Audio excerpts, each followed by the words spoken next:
గురుగారు నమస్కారం అండి. నమస్కారం అమ్మా. గురుగారు, ఫస్ట్ క్వశ్చన్ ఏంటంటే, శివుడి పంచముఖాల గురించి ఒక్కొక్కరు ఒక్కోలా చెప్తూ ఉంటారు. సో మీ వివరణ ఎలా ఉంటుంది? శివుని పంచముఖాల విశిష్టత గురించి మా కోసం. శాంతం పద్మాసనస్థం శశిధరమకుటం పంచవక్త్రం త్రినేత్రం శూలం వజ్రం చ ఖడ్గం పరశుమభయదం దక్షభాగే వహంతం. ఇది శివధ్యానం. శివుడు పంచముఖ స్వరూపుడు. అంటే 4 ముఖములు 4 దిక్కులను చూస్తూ ఉంటే ఊర్ధ్వముఖం 5వ ముఖము అంతరిక్షాన్ని చూస్తూ ఉంటుంది. సద్యోజాత అఘోర ఈశాన వామదేవ తత్పురుష పంచముఖములు. మొత్తం ఈ 5 ముఖములతో జగత్తు యొక్క సృష్టి స్థితి సంహారక అనుగ్రహ తిరోధానాది పంచకృత్యములను కూడా నిత్యము కూడా చేస్తూ ఉంటాడు. కాబట్టి ఈశ్వరుడి యొక్క 5 ముఖములు, ఆ 5 ముఖముల నుంచే పంచాక్షరి మంత్రం ఉద్భవించింది.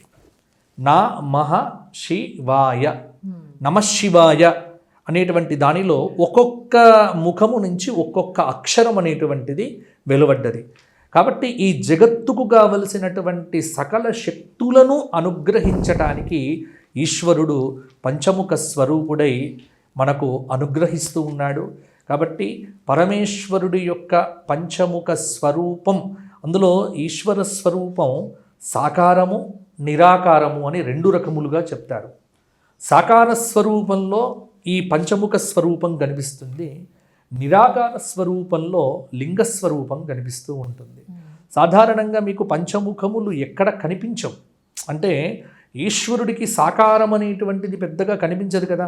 ఎక్కడ మీరు ఏ శివాలయంకు వెళ్ళినా లింగస్వరూపమే కనిపిస్తుంది తప్ప ఎక్కడో కొన్ని దేవాలయముల యందు మాత్రమే ఈశ్వరుడి యొక్క సాకార స్వరూపము గంగాధరుడిగా, పంచముఖ పరమేశ్వరుడిగా, కొన్ని చోట్ల జ్యోతిర్లింగముల యందు కూడా 5 ముఖములతో ఉన్నటువంటి లింగస్వరూపం కనిపిస్తూ ఉన్నది.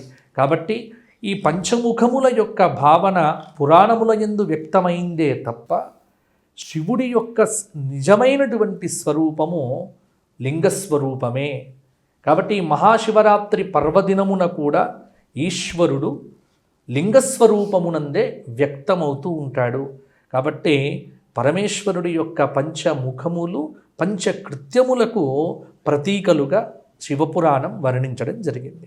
చాలా చక్కగా వివరించారు గురువుగారు. Thank you.